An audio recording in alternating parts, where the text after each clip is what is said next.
बोलो गुरुदेव भगवान की जय। प्यारी कृष्ण कन्हैया लाल की जय।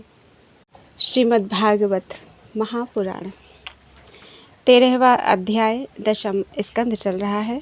ब्रह्मा जी का मोह और उसका नाश। श्री सुखदेव जी कहते हैं, परीक्षित, तुम बड़े भाग्यवान हो। भगवान के प्रेमी भक्तों में तुम्हारा स्थान श्रेष्ठ है, तभी तो तुमने इतना सुंदर प्रश्न किया है। यूँ तो तुम्हें बार बार भगवान की लीला कथाएं सुनने को मिलती हैं, फिर भी तुम उनके संबंध में प्रश्न करके उन्हें और भी सरस और नूतन बना देते हो। रसिक संतों की वाणी, कान और हृदय भगवान की लीला गान, श्रवण और चिंतन के लिए ही होते हैं। उनका यह स्वभाव ही होता है कि वे क्षण प्रतिक्षण भगवान की लीलाओं को अपूर्व, रसमयी और नित्य नूतन अनुभव करते रहें। ठीक वैसे ही जैसे लंपट पुरुषों को स्त्रियों की चर्चा में नया नया रस डाल पड़ता है। परीक्षित, तुम एकाग्र चित्त से श्रवण करो। यद्यपि भगवान की यह लीला अत्यंत रहस्यमयी है, फिर भी मैं तुम्हें सुनाता हूँ, क्योंकि दयालु आचार्य गण अपने प्रेमी शिष्य को गुप्त रहस्य भी बतला दिया करते हैं। यह तो मैं तुमसे कह ही चुका हूँ कि भगवान श्री कृष्ण ने अपने साथी ग्वालवालों को मृत्यु रूप अघासुर के मुँह से बचा लिया। इसके बाद वे उन्हें यमुना के पुलिन पर ले आए और उनसे कहने लगे, मेरे प्यारे मित्रों, यमुना जी का यह पुलिन अत्यंत रमणीय है। देखो तो सही, यहाँ की बालू कितनी कोमल और स्वच्छ है। हम लोगों के लिए खेलने की तो यहाँ सभी सामग्री विद्यमान है।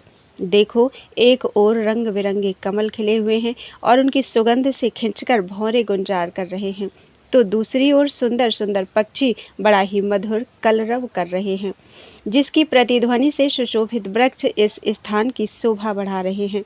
अब हम लोगों को यहाँ भोजन कर लेना चाहिए, क्योंकि दिन बहुत चढ़ आया है और हम लोग भूख से पीड़ित हो रहे हैं। बछड़े पानी पीकर समीप ही धीरे धीरे हरी हरी घास चरते रहे।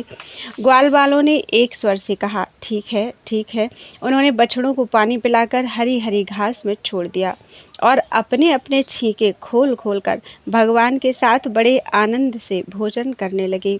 सबके बीच में भगवान श्री कृष्ण बैठ गए।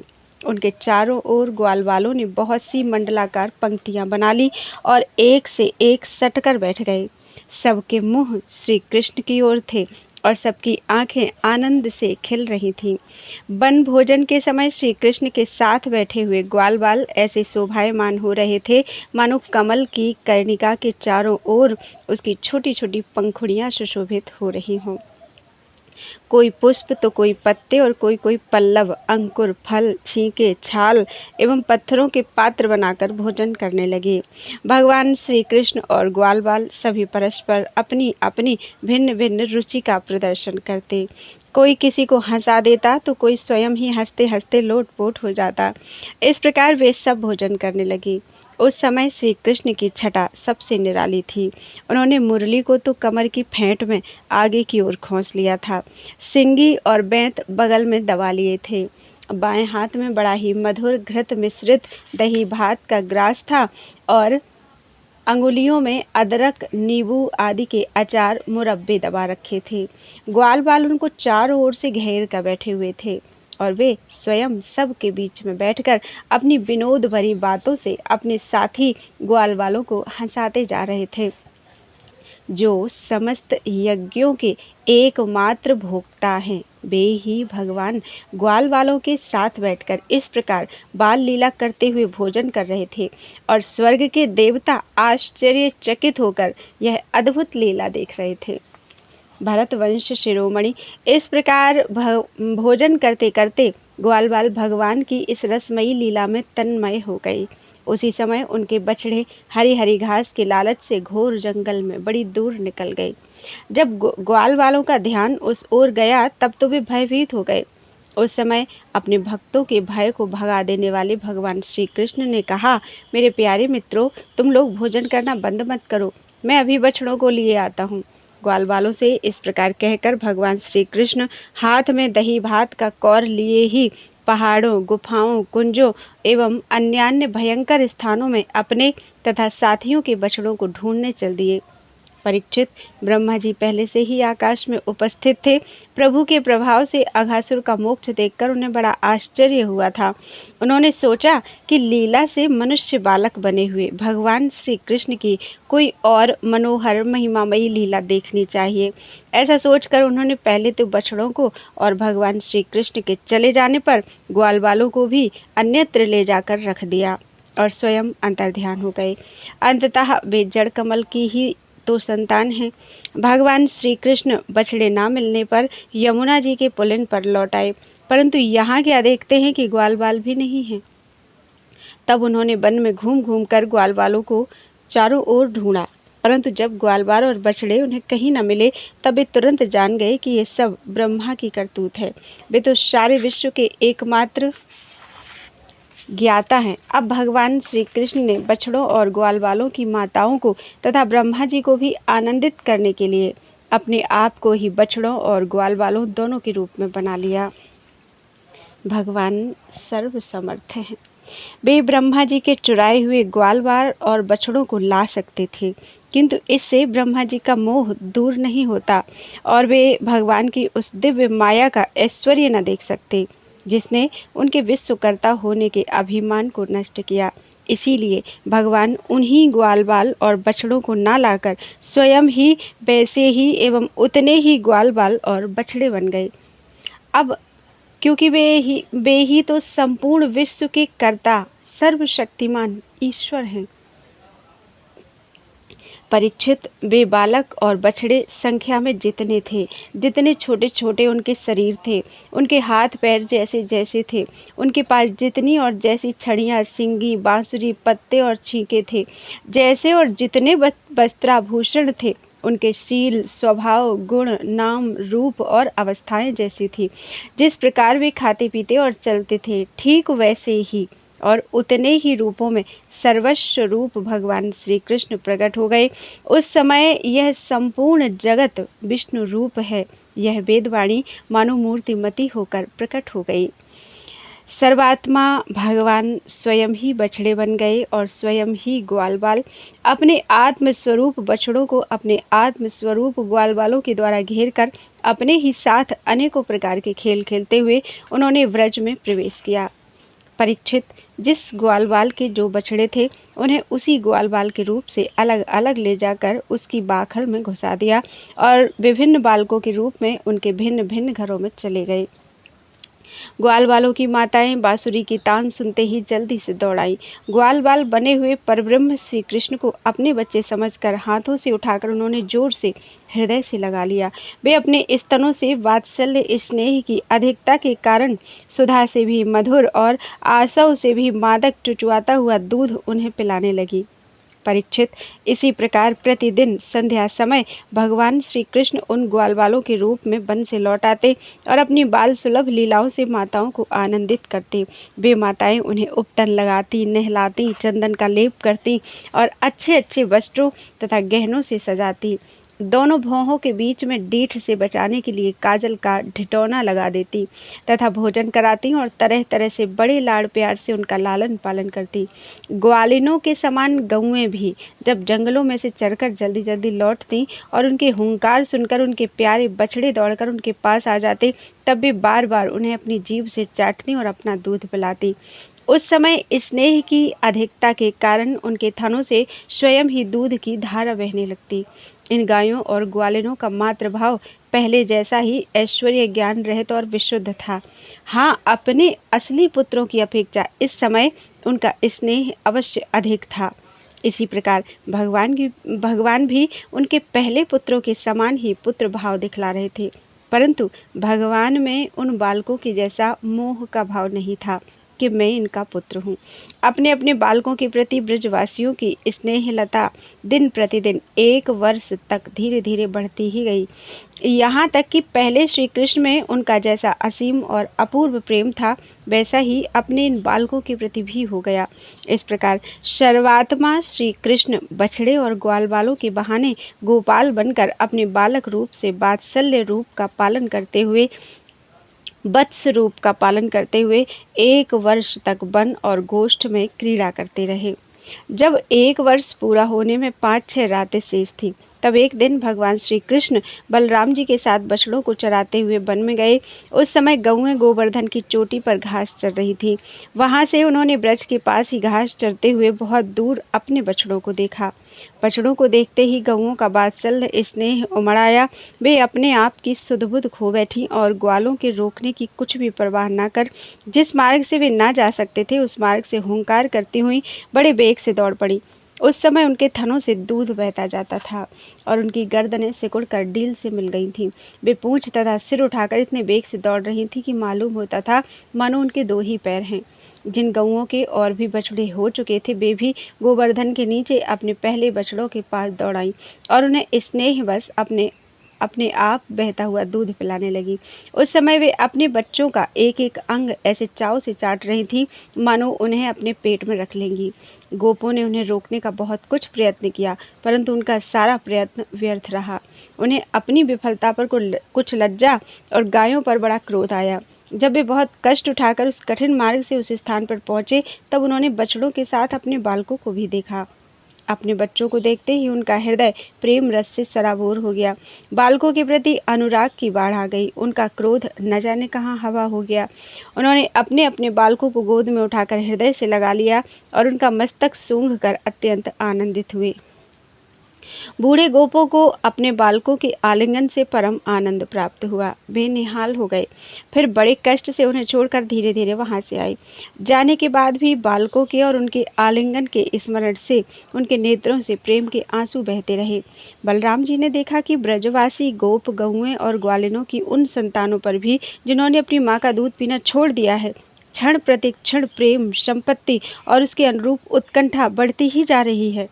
तब वे विचार में पड़ गए, क्योंकि उन्हें इस कारण मालूम नहीं था। यह कैसी विचित्र बात है। सर्वात्मा श्री कृष्ण में ब्रजवासियों का और मेरा जैसा अपूर्व स्नेह है, वैसा ही इन बालकों और बछड़ों पर भी बढ़ता जा रहा है। यह कौन सी माया है, कहाँ से आई है? यह किसी देवता की है, मनुष्य की है अथवा असुरों की है? परंतु क्या ऐसा भी संभव है? नहीं नहीं, यह तो मेरे प्रभु की ही माया है और किसी की माया में ऐसी सामर्थ्य नहीं जो मुझे भी मोहित कर ले। बलराम जी ने ऐसा विचार करके ज्ञान दृष्टि से देखा तो उन्हें ऐसा मालूम हुआ कि इन सब बछड़ों और ग्वाल वालों के रूप में केवल श्री कृष्ण ही श्री कृष्ण हैं। तब उन्होंने श्री कृष्ण से कहा, भगवान, ये ग्वालवार और बछड़े न देवता हैं और ना तो कोई ऋषि ही। इन भिन्न भिन्न रूपों का आश्रय लेने पर भी आप अकेले ही इन रूपों में प्रकाशित हो रहे हैं। कृपया स्पष्ट करके थोड़े में ही यह बतला दीजिए कि आप इस प्रकार बछड़े, बालक, सिंगी, रस्सी आदि के रूप में अलग अलग क्यों प्रकाशित हो रहे हैं। तब भगवान ने ब्रह्मा की सारी करतूत सुनाई और बलराम जी ने सब बातें जान ली। परीक्षित तब तक ब्रह्मा जी ब्रह्मलोक से ब्रज में लौट आए। उनके कालमान से अब तक केवल एक त्रुटि जितनी देर में तीखी सुई से कमल की पंखुड़ी छेदे, इतना समय व्यतीत हुआ था। उन्होंने देखा कि भगवान श्री कृष्ण ग्वालवाल और बछड़ों के साथ 1 साल से पहले की भांति ही क्रीड़ा कर रहे हैं। वे सोचने लगे, गोकुल में जितने भी ग्वालवाल और बछड़े थे, वे तो मेरी मायामयी सैया पर सो रहे हैं। उनको तो मैंने अपनी माया से अचेत कर दिया था। वे तब से अब तक सचेत नहीं हुए। तब मेरी माया से मोहित ग्वालवाल और बछड़ों के अतिरिक्त ये उतने ही दूसरे बालक तथा बछड़े कहाँ से आ गए जो 1 साल से भगवान के साथ खेल रहे हैं। ब्रह्मा जी ने दोनों स्थानों पर दोनों को देखा और बहुत देर तक ध्यान करके अपनी ज्ञान दृष्टि से उनका रहस्य खोलना चाहा, परंतु इन दोनों में कौन से पहले के ग्वालवाल हैं और कौन से पीछे बना लिए गए हैं, इनमें कौन सच्चे हैं और कौन बनावटी, यह बात वे किसी प्रकार न समझ सके। भगवान श्री कृष्ण की माया में तो सभी मुग्ध हो रहे हैं, परंतु कोई भी माया मोह भगवान का स्पर्श नहीं कर सकता। ब्रह्मा जी उन्हीं भगवान श्री कृष्ण को अपनी माया से मोहित करने चले थे, किंतु उनको मोहित करना तो दूर रहा, वे अजन्मा होने पर भी अपनी ही माया से अपने आप मोहित हो गए। जिस प्रकार रात के घोर अंधकार में कोहरे के अंधकार का और दिन के प्रकाश में जुगनू के प्रकाश का पता नहीं चलता, वैसे ही जब क्षुद्र पुरुष महापुरुषों पर अपनी माया का प्रयोग करते हैं, तब वह उनका तो कुछ नहीं बिगाड़ सकती, अपना ही प्रभाव खो बैठती है। ब्रह्मा जी विचार कर ही रहे थे कि उनके देखते देखते उसी क्षण सभी ग्वाल बाल और बछड़े श्री कृष्ण के रूप में दिखाई पड़ने लगे। सबके सब सजल जलधर के समान श्याम वर्ण पीताम्बरधारी, शंख चक्र गदा और पद्म से युक्त चतुर्भुज, सबके सिर पर मुकुट, कानों में कुंडल और कंठों में मनोहर हार तथा बनमालाएं शोभायमान हो रही थी। उनके वक्षस्थल पर सुवर्ण की सुनहली रेखा, श्रीवत्स, बाहुओं में बाजूबंद, कलाइयों में शंखाकार रत्नों से जड़े कंगन, चरणों में नूपुर और कड़े, कमर में करधनी तथा अंगुलियों में अंगूठियां जगमगा रही थीं। वे नख से सिर तक समस्त अंगों में कोमल और नूतन तुलसी की मालाएं, जो उन्हें बड़े भाग्यशाली भक्तों ने पहनाई थी, धारण किए हुए थे। उनकी मुस्कान चांदनी के समान उज्ज्वल थी और रत्नारी नेत्रों की कटाक्षपूर्ण चितवन बड़ी ही मधुर थी। ऐसा जान पड़ता था मानो वे इन दोनों के द्वारा सत्वगुण और रजोगुण को स्वीकार करके भक्तजनों के हृदय में शुद्ध लालसाएं जगाकर उनको पूर्ण कर रहे हैं। ब्रह्मा जी ने यह भी देखा कि उन्हीं के जैसे दूसरे ब्रह्मा से लेकर तृण तक सभी चराचर जीव मूर्तिमान होकर नाचते गाते अनेक प्रकार की पूजा सामग्री से अलग अलग भगवान के उन सब रूपों की उपासना कर रहे हैं। उन्हें अलग अलग अणिमा, महिमा आदि सिद्धियां, माया, विद्या आदि विभूतियां और महातत्व आदि 24 तत्व चारों ओर से घेरे हुए हैं। प्रकृति में क्षोभ उत्पन्न करने वाला काल, उसके परिणाम का कारण, स्वभाव, वासनाओं को जगाने वाला संस्कार, कामनाएं, कर्म, विषय और फल, सभी मूर्तिमान होकर भगवान के प्रत्येक रूप की उपासना कर रहे हैं। भगवान की सत्ता और महत्ता के सामने उन सभी की सत्ता और महत्ता अपना अस्तित्व खो बैठी थी। ब्रह्मा जी ने यह भी देखा कि वे सभी भूत, भविष्यत और वर्तमान काल के द्वारा सीमित नहीं हैं। त्रिकालाबाधित सत्य है। वे सब के सब स्वयं प्रकाश और केवल अनंत आनंद स्वरूप हैं। उनमें जड़ता अथवा चेतनता का भेदभाव नहीं है। वे सब के सब एक रस हैं। यहाँ तक कि उपनिषददर्शी तत्वज्ञानियों की दृष्टि भी उनकी अनंत महिमा का स्पर्श नहीं कर सकती। इस प्रकार ब्रह्मा जी ने एक साथ ही देखा कि वे सब के सब उन परब्रह्म परमात्मा श्री कृष्ण के ही स्वरूप हैं, जिनके प्रकाश से यह सारा चराचर जगत प्रकाशित हो रहा है। यह अत्यंत आश्चर्यमय दृश्य देखकर ब्रह्मा जी तो चकित रह गए। उनकी 11 इंद्रियां, 5 कर्मेंद्रियां, 5 ज्ञानेंद्रियां और 1 मन क्षुब्ध एवं स्तब्ध रह गई। वे भगवान के तेज से निस्तेज होकर मौन हो गए। उस समय वे ऐसे स्तब्ध होकर खड़े रह गए मानो ब्रज के अधिष्ठात्र देवता के पास एक पुतली खड़ी हो। परीक्षित, भगवान का स्वरूप तर्क से परे है। उसकी महिमा असाधारण है। वह स्वयं प्रकाश, आनंद स्वरूप और माया से अतीत है।